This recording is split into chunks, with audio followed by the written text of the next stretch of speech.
మీకు తెలుసా, దేవి సంధ్య మొత్తం పురుషజాతికి 3 భయంకర శాపాలు ఇచ్చింది. కానీ ఎందుకు, ఏ విషయం దేవి సంధ్యకి కోపాన్ని తెప్పించింది? ఈ శాపాలు ఇప్పటికీ ప్రతి పురుషుని జీవితంపై ప్రభావం చూపుతున్నాయా? ఇది తెలుసుకునేందుకు నారదముని స్వయంగా భగవాన్ శివుని దగ్గరకు కైలాసానికి వెళ్లి దేవి సంధ్య గురించి తెలియచేయమని కోరాడు. భగవాన్ శివుడు చిరునవ్వుతో చెప్పారు, ఓ నారద, దేవి సంధ్య ఒక ప్రాచీన రహస్యం. జాగ్రత్తగా విను, ఎందుకంటే దీన్ని వినిన అనేక పాపాలు తొలగిపోతాయి. నమస్కారం ఫ్రెండ్స్. ఒకప్పుడు దేవర్షి నారదుడు భగవంతుడు శివుని దర్శించేందుకు కైలాస పర్వతానికి వచ్చారు. ఆపై శివుని పాదాల వద్ద నమస్కరించి అడిగారు, ఓ ప్రభు, దేవి సంధ్య ఎవరు? మరియు ఆమె సమస్త పురుషజాతికి ఏ శాపం పెట్టింది? శివుడు గంభీర స్వరంలో చెప్పాడు, ఓ నారద, దేవి సంధ్య చరిత్ర చాలా రహస్యమైనది మరియు ప్రభావవంతమైనది. దీన్ని విన్నప్పుడే ఎన్నో పాపాలు క్షణాల్లోనే నశిస్తాయి. ఇది విన్న నారదమునికి మరింత ఆసక్తి పెరిగింది.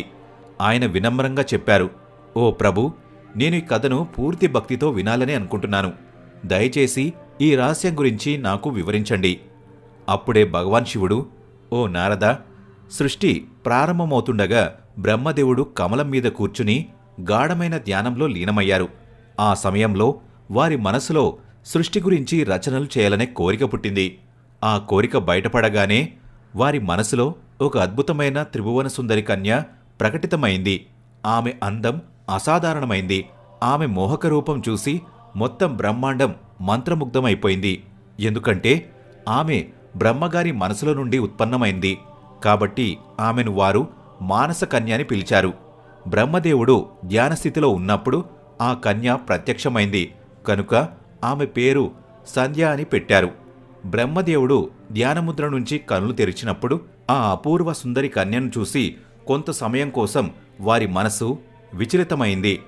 సంధ్య అందమైన రూపం అంత ప్రత్యేకంగా ఉంది కాబట్టి బ్రహ్మదేవుడు కూడా దాని ప్రభావం నుంచి తప్పించుకోలేకపోయారు. వారి లోపల కామభావం ప్రేరేపించబడింది. బ్రహ్మదేవుడు ఇష్టాభరిత దృష్టి సంధ్యపై పడగానే ఆమె దివ్యకాంతి తగ్గిపోయింది. ఇది చూసి సంధ్య చాలా బాధపడి వెంటనే అక్కడి నుంచి వెళ్లిపోయింది. బ్రహ్మదేవుడి మనసులో ఎలాంటి కలకలం కూడా రాకూడదు. కాని ప్రభువు యొక్క లీల ఎప్పుడూ అపారమే. సృష్టి ప్రవాహాన్ని కొనసాగించేందుకు ఆయన స్వయంగా తన మనసులో ఈ కలకలం సృష్టించాడు. ఈ దివ్యలీల ప్రభావంతో క్షణికంగా బ్రహ్మదేవుడి మనసులో కామభావం జాగృతమైంది. కాని ఈ సంఘటన వెనుక ఒక పెద్ద రహస్యం దాగి ఉంది. సమస్త మానవజాతి సంక్షేమానికి ఇది ఒక ప్రణాళిక. బ్రహ్మదేవుడి ఆ ప్రవర్తన చూసి దేవి సంధ్య చాలా బాధపడిపోయింది.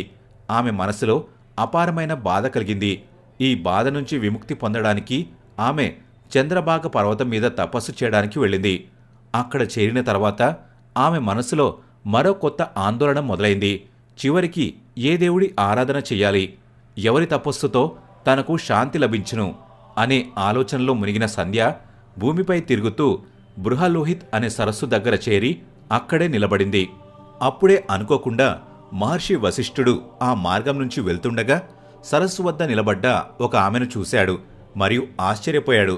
మహర్షి వశిష్ఠుడు ఆమె దగ్గరకు వచ్చి మృదువైన స్వరంలో, భద్రే, నువ్వు ఎవరి కుమార్తెవి? ఈ దట్టమైన అరణ్యంలో ఒంటరిగా ఎందుకు తిరుగుతున్నావు? ఇది ఏదైనా రహస్య విషయం కాకపోతే దయచేసి నీ ఉద్దేశాన్ని నాకు చెప్పు. అప్పుడు దేవి సంధ్య మహర్షి వశిష్ఠుడికి తన మొత్తం బాధను చెప్పి వినమ్ర స్వరంలో అన్నది, మునివరా, నేను ఈ పర్వతంపై తపస్సు చేయాలనే ఉద్దేశంతోనే వచ్చాను.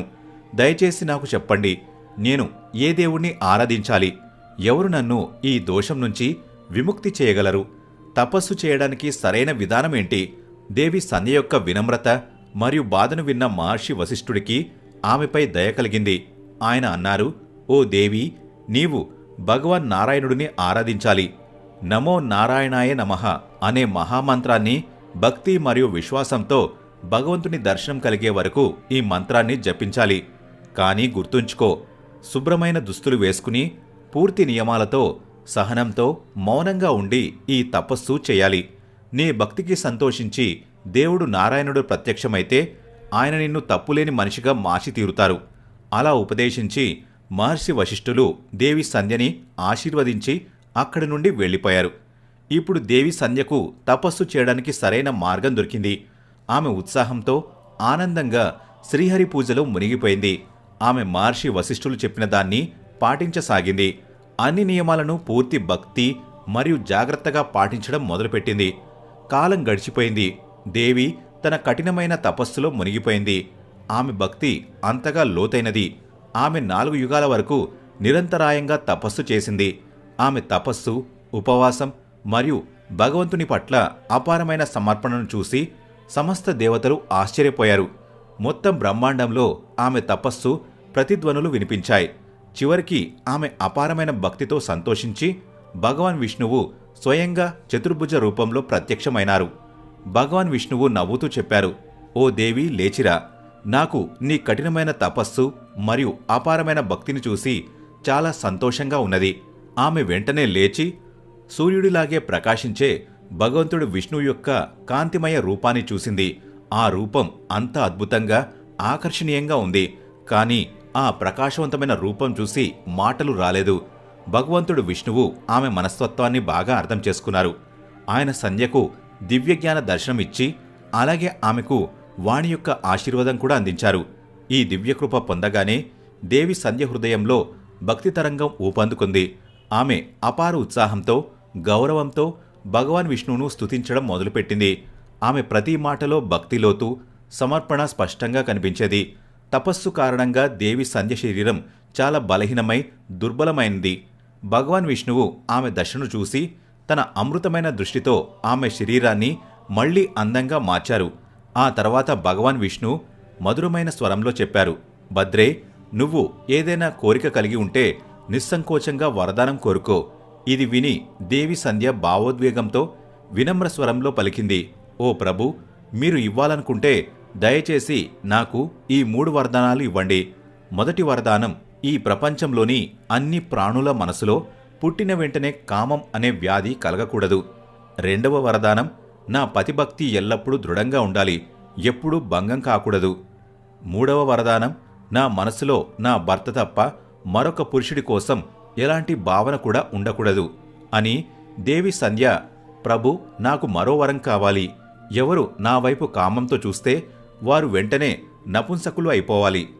భగవాన్ విష్ణువు మృదువైన చిరునవ్వుతో అన్నారు, నీవు ప్రపంచం మేలు కోసం అద్భుతమైన వరం కోరావు. అందుకే నేను ఒక అమూల్యమైన నియమాన్ని ఈ రోజు నుండి ఏర్పాటు చేస్తున్నాను. ఈ రోజు నుండి జన్మించిన ఎవరూ క్రమంగా కామవాసనతో ఉండరు. మనిషి జీవితంలో 4 దశలుంటాయి: బాల్యం, కౌమార్యం, యవ్వన, జర. వాటిలో కేవలం కౌమార్య దశలోనే కామభావం కలుగుతుంది. నీ తపస్సు మరియు సతీత్వ మహిమ 3 లోకాల్లో ప్రతిధ్వనిస్తుంది. నీ భర్త కాకుండా మరెవరైనా నీపై కోరిక చూపిస్తే అతను తక్షణమే నపుంసకుడవుతాడు. భగవాన్ విష్ణువు ఇలా అన్నారు, ఓ దేవి సంధ్య, నీ భర్త ఎంతో అదృష్టవంతుడు. తపస్సు, పండితులు, దివ్యగుణాలతో నిండినవారు. అతను కేవలం అందగాడు, ప్రకాశవంతుడే కాకుండా నీతో కలిసి 7 కల్పాల వరకు జీవిస్తాడు. నీవు అడిగిన అన్ని వరాలు నేను ఇచ్చాను. ఇప్పుడు నీ మనసులో ఉన్న మాటను చెబుతాను. ముందుగా నీవు అగ్నిలో నీ శరీరాన్ని త్యజించే ప్రతిజ్ఞ చేశావు. దానికి కారణం బ్రహ్మదేవుని చూపు నీ మీద పడింది. అయినా నీవు పూర్తిగా నిర్దోషివి. అయినప్పటికీ ఈ సంఘటన నీ మనసులో ఒక భారంగా మారింది. ఇక్కడికి దగ్గరలో చంద్రభాగా నది ఒడ్డున ఋషి మేఘాతిథి ఒక గొప్ప యజ్ఞాన్ని చేస్తున్నారు. దాని సమాప్తానికి 12 సంవత్సరాలు సమయం పడుతుంది. ఆ యజ్ఞం యొక్క అగ్నిలో సరైన సమయంలో నువ్వు నీ శరీరాన్ని త్యాగం చేసి నీ ప్రతిజ్ఞను పూర్తి చేయవచ్చు. కానీ గుర్తుంచుకో, మునుల దృష్టి నీపై పడకూడదు. ఓ దేవి సంధ్య, ఇక నుండి నా దయవల్ల నీవు అగ్నిపుత్రివి అనబడతావు. ఎవరిని నీవు భర్తగా పొందాలనుకుంటున్నావో మనస్మరణ చేస్తూ యజ్ఞం యొక్క పవిత్రాగ్నిలో నీ శరీరాన్ని త్యాగం చేయి అని చెప్పి భగవాన్ విష్ణువు తన స్వహస్తాలతో దేవి సంధ్య శిరస్సుపై తాకారు. భగవంతుడి చేతిస్పర్శ తగలగానే దేవి సంధ్య శరీరం పిండిలా అయిపోయింది. భగవానుడు అలా ఎందుకు చేశాడంటే యజ్ఞం యొక్క పవిత్ర అగ్నిలో మాంసం పడకూడదని మరియు అగ్నిదేవుడిని మాంసాహారి అనకూడదని. ఈ యజ్ఞం సర్వలోక కళ్యాణార్థం జరుగుతున్నది. అంతటితో దేవి సంధ్య అదృశ్యమైపోయి చంద్రభాగా నది ఒడ్డున జరుగుతున్న యజ్ఞం వద్దకు చేరుకుంది.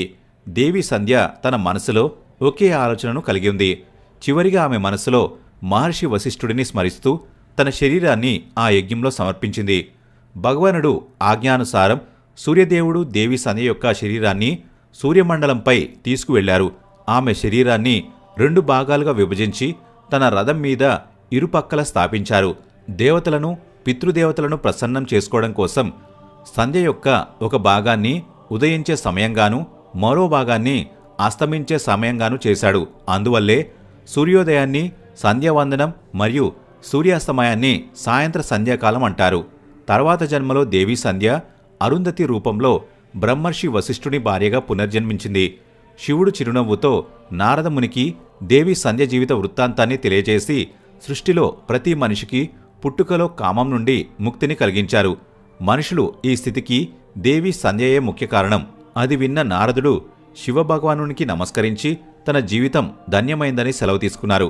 వీడియో నచ్చితే లైక్, షేర్ అండ్ సబ్స్క్రైబ్ చేయండి. జై హింద్, జై భారత్.